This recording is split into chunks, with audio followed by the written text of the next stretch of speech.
I was an outsider and I was different, but to stick to that and to have that payoff, it's something I'm extremely proud of.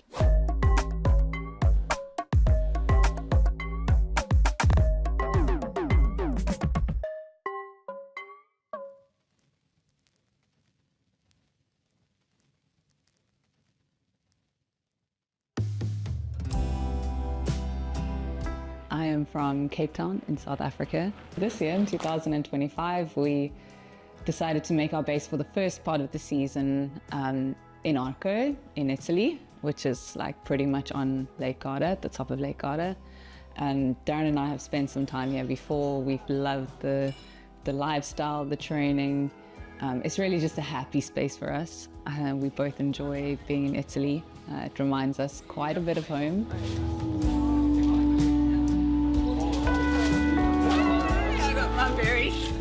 So I'm from South Africa, from a farm in a region called KwaZulu-Natal, which was fantastic for being outdoors, and I rode bikes with my cousins, and we just spent a lot of time outdoors on the farm. I feel really privileged actually to have had that upbringing. I think it really grounded me as a person, and it made me who I am today.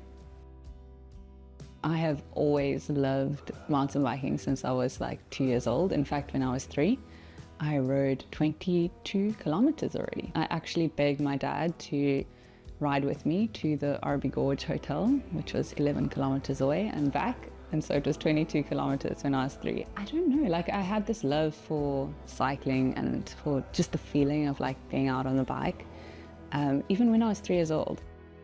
I did my first race really early on, like just a fun local race with my dad, and mountain biking started with my dad when I was really young. He took me to all the races during school, and he raced himself, so it was like, you know, I helped him when he was racing and he helped me with the cross country, and then yeah, it was just really special to share those memories with him. When I was 17, I went to World Championships for the first time and I came third. I guess that's what made me want to do it after school. It's actually been quite challenging to come over to Europe and try to make it here, because it's just so much I have to learn and so many things that are different.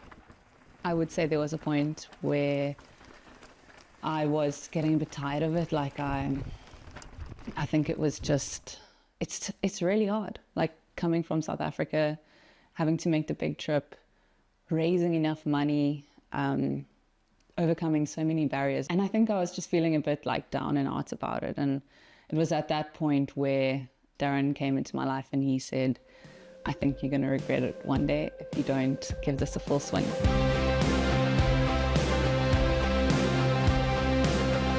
I didn't want to hear it at the time, but at the same time I knew he was right. And since then, like we've been building what we have today as a team. I would never, ever be able to be where I am today without Darren. He always believed in me.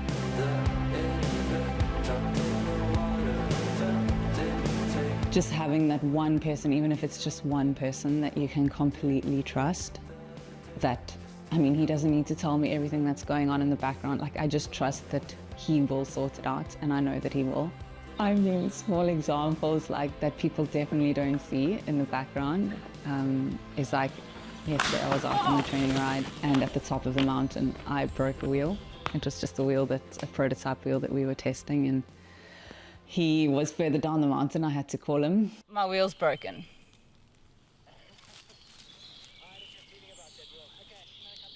Okay, thank you so much. And he had to walk all the way up, find me with his wheel, change the wheel, give me the wheel to ride home. And he walked all the way down the mountain, which took hours, and he was really exhausted.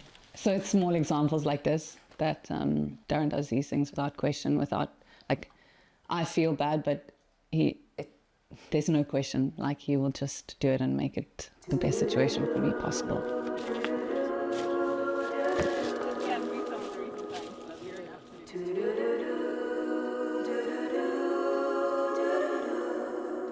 So Leogang is a really like traditional, epic mountain bike venue.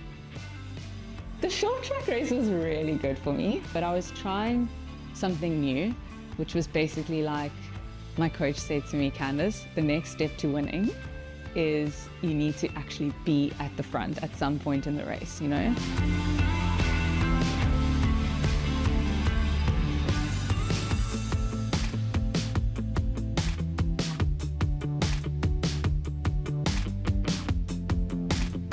And that brings a certain amount, or it takes a certain amount of confidence, but at the same time, it gives you confidence when you realize that you are riding strong and the others are suffering. So I think it was a good exercise for me.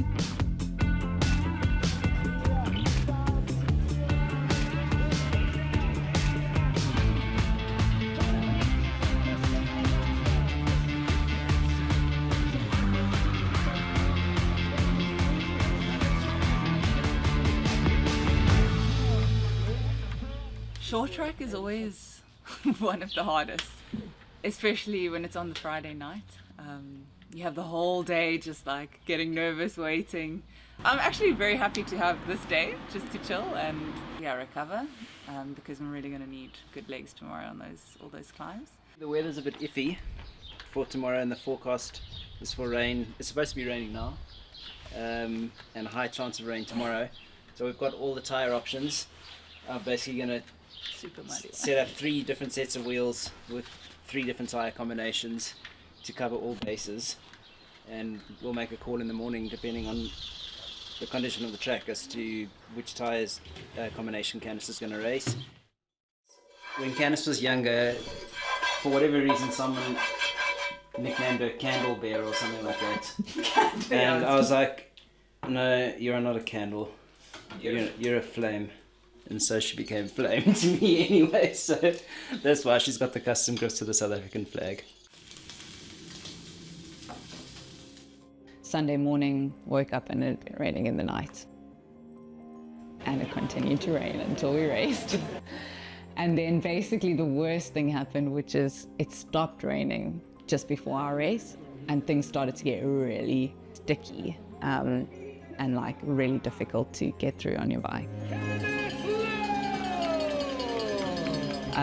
So for me, it was really, really scary. But I do see how I could adapt and grow into a space where that might be more comfortable.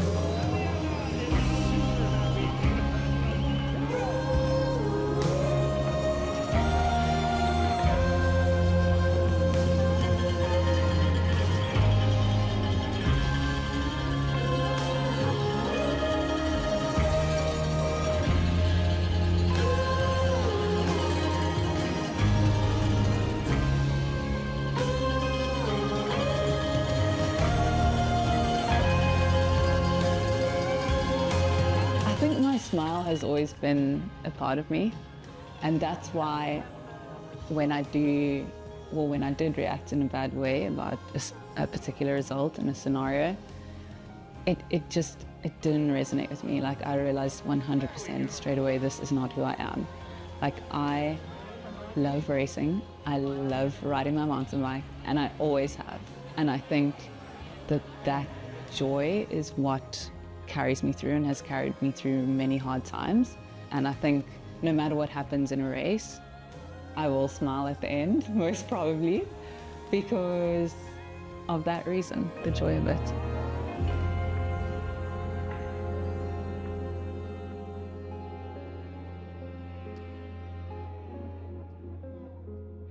From a racing perspective, my most emotional and a massive breakthrough result or experience was when I got my first World Cup podium, when I came third in Val di Sole in 2024.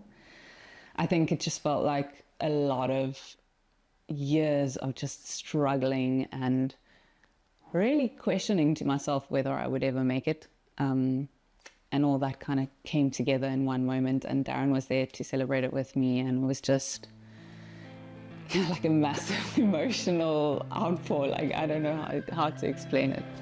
So many years. I was an outsider and I was different, but to stick to that and to have that payoff, it's something I'm extremely proud of. I have set goals for myself this season. I think it's a very healthy thing to do. And the one thing that I feel is like missing is a World Cup win or a World Championships win. I'll be fine with that as well. But yeah, so last year I got quite a few podiums. I've got the third now 2 weeks or a few weeks ago in Novo Mesto.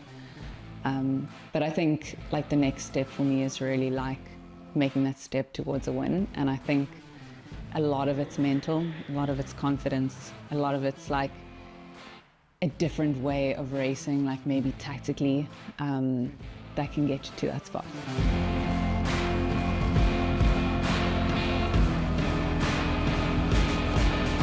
A big dream of mine would be for mountain biking, specifically in South Africa, that young people get the opportunity to come and race here. At the moment, we don't have many systems in place that allow that, and I think there's a lot of young talent in South Africa that's just going to waste. My dream would actually be to see a way paved for them, and in fact, I would love it if it could be, I could be involved, and Darren and I could be involved with that way, because I feel that we have gone through so much and have so much experience that we could really share, and that would be special to us.